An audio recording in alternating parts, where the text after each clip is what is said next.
حذرنا مرارا وتكرارا مؤسستنا العسكرية من دخول السياسة،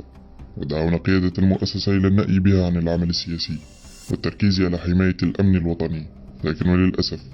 تصر قيادة الجيش على لعب السياسة والخوض في مسائل لا تعنيها، وترك البلاد عرضة للمخاطر الخارجية التي تهددها، والتي ارتفعت وتيرتها بشكل غير مسبوق منذ 25 جويلية 2021، ومنذ أن قررت القيادة العسكرية المشاركة في الحكم بشكل مباشر.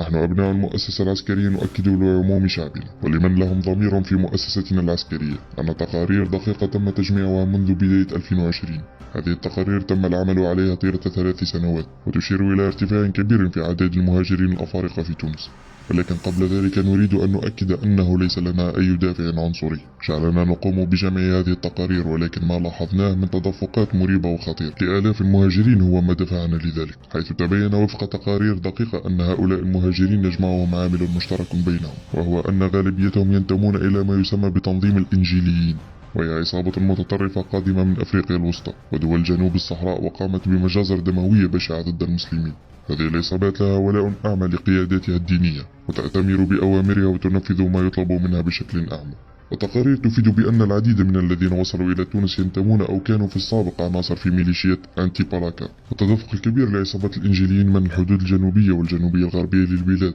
أصبحت تمثل خطرا حقيقيا على الأمن القومي للبلاد، خاصة وأن هذه المجموعات أصبحت تسيطر على عديد المناطق في البلاد، وأصبحت لها أحياء بالكامل تتمركز فيها، وانتشرت في كامل ولايات البلاد، وتعمل في شكل تكتلات وعصابات منظمة، وأنشأت في بعض المناطق محاكمها الخاصة وكنائسها، وتقوم بتجمعات مغلقة، حيث سجلنا في ولاية صفاقس على سبيل المثال سيطرة مطلقة من قبل هذه الجماعات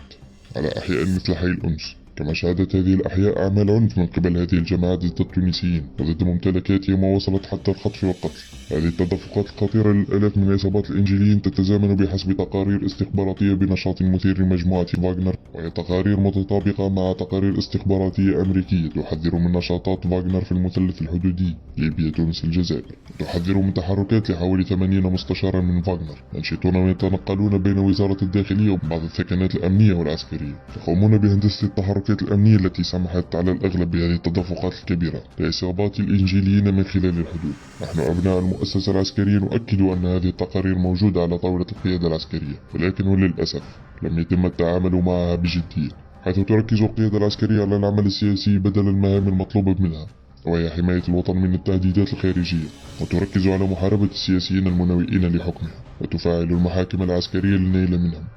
نحن نستغرب تركيز القيادة العسكرية على مطاردة الناشطين السياسيين مثل إيقاف الناشط خيام التركي بدل صد خطر عصابات الإنجيليين التي تمثل تهديدا خارجيا واضحا لأمن البلاد والعباد، وتنذر بمخطط قد يستهدف استقرار تونس. كما نحذر لا سمح الله من إمكانية حصول هؤلاء العصابات على الأسلحة من تجار السلاح في ليبيا أو عن طريق فاغنر، أو تجنيدهم كعصابات وميليشيات مرتزقة للقيام بنفس الأدوار التي قاموا بها في إفريقيا الوسطى ضد المسلمين، أو الأدوار التي قاموا بها في ليبيا في الوقت التي تخلت فيه مؤسستنا العسكرية على دورها الأساسي، وهو حماية البلاد من التهديدات الخارجية. أحذر مرة أخرى القيادة العسكرية من التخلي عن الدور الأساسي للجيش، وندعو شرفاء المؤسسة العسكرية لوضع حد لهذه المسألة قبل فوات الأوان. عاشت تونس حرة من يعبد الدهر،